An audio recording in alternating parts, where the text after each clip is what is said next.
अस्सलाम वालेकुम नाज़रीन, मैं हूँ अयाज़ अवान और आप देख रहे हैं मेरा यूट्यूब चैनल। उम्मीद करता हूँ आप सब खैरियत से होंगे, जहाँ भी होंगे खुश होंगे। नाज़रीन, कल रात से खबर गर्दिश कर रही थी, जब सुबह उठकर देखा तो अंदाज़ा हुआ कि खबर तो फैलती चली जा रही है। जी नाज़रीन, मैं बात कर रहा हूँ गूगल प्ले स्टोर से मुतल्लिक। सोशल मीडिया तकरीबन भर गया है, जिसमें कहा जा रहा है कि जल्द गूगल प्ले स्टोर बंद होने जा रहा है। 1 दिसंबर के बाद से कुछ भी मुयस्सर नहीं होगा, पाकिस्तानी कुछ भी डाउनलोड नहीं कर सकेंगे। तो मैंने सोचा उस वक्त नाज़रीन के सामने हक़ाइक़ रखे जाएँ और बताया जाए कि असल खबर दर हकीकत है क्या। नाज़रीन, खबर कुछ यूँ है, मुकम्मल मालूमात से पहले खबर का जानना ज़रूरी है। स्टेट बैंक ऑफ पाकिस्तान की जानिब से बैनुल-अक़वामी सर्विसेज फराहम करने वालों को $34 मिलियन की अदायगी मनसूख करने के बाद मोबाइल सर्फिन 1 दिसंबर 2022 से पाकिस्तान में गूगल प्ले स्टोर की सर्विसेज डाउनलोड नहीं कर सकेंगे। एसबीपी ने डायरेक्ट कैरियर बिलिंग के तरीक़ाकार को तब्दील किया तो मोबाइल कंपनियों के ज़रिए गूगल, अमेज़न और मेटा वगैरह समेत बैनुल-अक़वामी सर्विसेज फराहम करने वालों को सालाना बुनियादों पर $34 मिलियन की अदायगी रुक गई। पाकिस्तानी सार्फिन अब सिर्फ क्रेडिट कार्ड या डेबिट कार्ड के जरिए अदायगी करके गूगल और दीगर बैनुल-अक़वामी ऐप्स को डाउनलोड करने पर मजबूर होंगे। क्रेडिट कार्ड की सहूलत सार्फिन की एक महसूस तादाद तक महदूद रह गई है, इसलिए मोबाइल सार्फिन की अक्सरियत गूगल प्ले स्टोर से ऐप्स डाउनलोड करने से महरूम रह सकती है। नाज़रीन, ये तो थी खबर जो रात से गर्दिश करी। अब इसको मुख्तलिफ तरीके से लिया जा रहा है। यहाँ पे मैं आपको बता दूँ कि बंद होने का ख़दशा कैसे है, फिर इसके बाद मैं आपको बताऊँगा कि दर हकीकत तब्दीली की क्या गई है जिसकी वजह से इतना शोर हो रहा है। बंद होने का ख़दशा ऐसे है कि एक ख़तीर रकम रोक ली गई है। ये ऐन मुमकिन है कि उस वक्त तक सर्विसेज मुअत्तल हो सकती हैं जब तक पेमेंट जारी ना की जाए, लेकिन ये चीज़ भी अभी कन्फर्म नहीं है। ये भी महज सोशल मीडिया की इतलात हैं कि बंद हो सकती है या नहीं।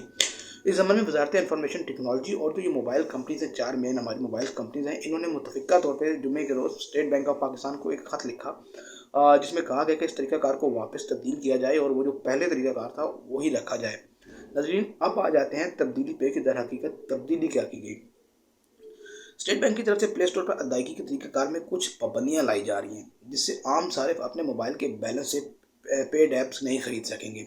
बिलफ़र्ज़ इससे कबल क्या होता था कि नाज़रीन, कोई भी आपने एप्लीकेशन ख़रीदनी हो तो आप मोबाइल बैलेंस के ज़रिए उसकी अदायगी कर सकते थे। मिसाल के तौर पे आपके मोबाइल में ₹300 पड़े हैं और एप्लीकेशन ₹250 की है, तो आप एप्लीकेशन बाय करते हैं तो वो आपके बैलेंस से कट जाती थी। लेकिन अब क्या होगा? अब ये नहीं होगा। अब होगा, अब वो आप उसको ऐप कोई भी ऐप आपको ख़रीदने के लिए डेबिट या क्रेडिट कार्ड का इस्तेमाल करना पड़ेगा। अब आप मोबाइल बैलेंस से पेमेंट नहीं कर सकेंगे। तकरीबन 90 से 95% वो लोग जो फ्री ऐप्स यूज़ करते हैं उन्हें फ़र्क इससे नहीं पड़ेगा। पाकिस्तान में जो तकरीबन 95% तादाद है वो फ्री ऐप्स यूज़ करती है, मेरे आपके समेत।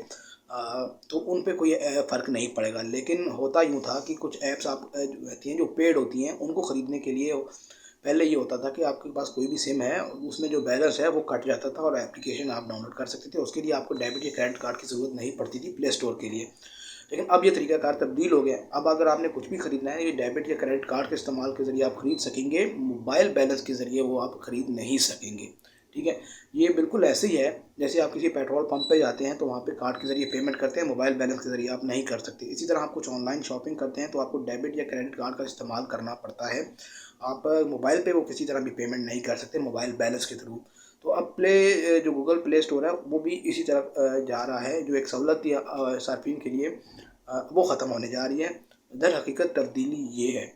तो ये रात को जब खबर गर्दिश कर रही थी तो हमने सोचा सुबह तक शायद कम हो जाए, लेकिन सुबह उठ के देखा तो वो मज़ीद तोल पकड़ रही थी और 1 दिसंबर की तरफ जैसे जैसे जाएगी खबर मज़ीद तोल ही पकड़ेगी, लेकिन उसके लिए क्लियर होना ज़रूरी है। तो नाज़रीन, उम्मीद है आपको समझ आ गई होगी कि जो तब्दीली होने जा रही है वो दर हकीकत तब्दीली है क्या। वीडियो देखने का बहुत बहुत शुक्रिया। अल्लाह हाफ़िज़।